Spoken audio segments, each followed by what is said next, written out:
Do you remember me now?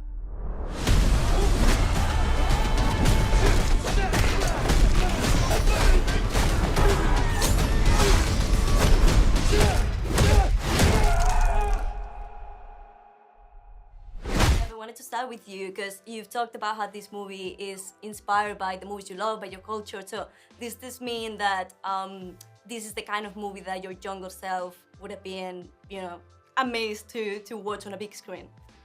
I think so. To be honest, that's really one reasons I started making it. I was like, what's the film that I would so desperately want to see?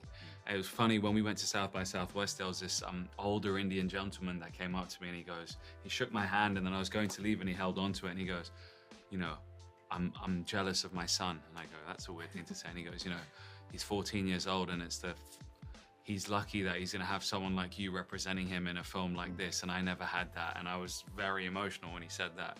But yeah. Yeah, that's amazing. So I know we've been talking about this movie in terms of an action film, but do you see it as well as a superhero film? I think so. In a way, in like an everyman can be a superhero. I really feel like it's about determination. It's about looking at your trauma in a different way. Looking at your scars instead of trauma as triumph in a way.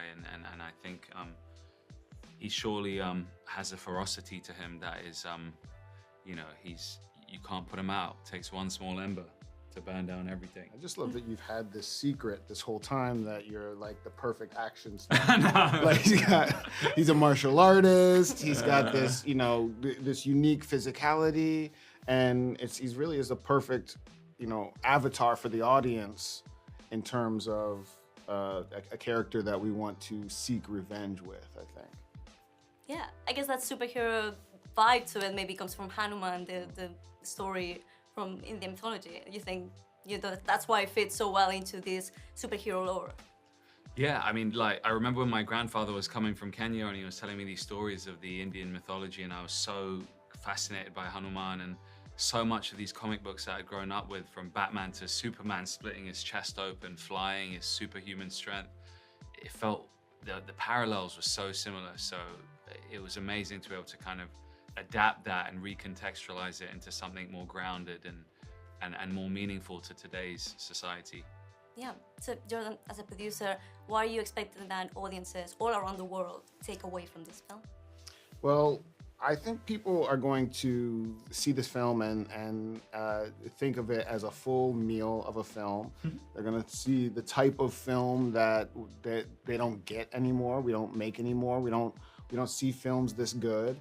And I love what you were talking about. I mean, this feels like it is a gift to our younger selves in a way, because of the ambition, because the vibe is so cool.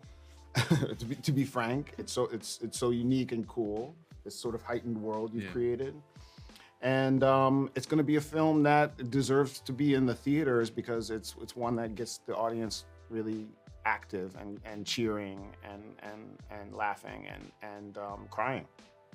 Yeah, absolutely. So obviously this is your directorial debut. You've worked as an actor for many years.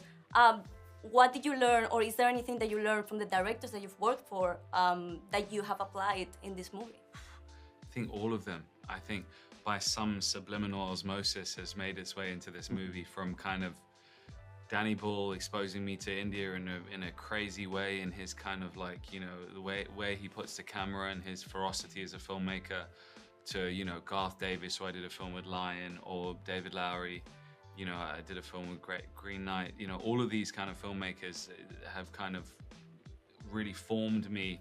I think as an actor, you look at your director as a sort of parental figure in a way, father figure, mother figure, whatever.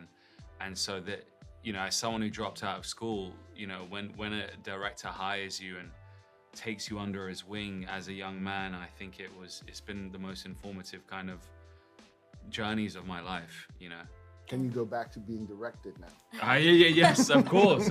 I'm waiting for you to call me, man. I'm right here, man.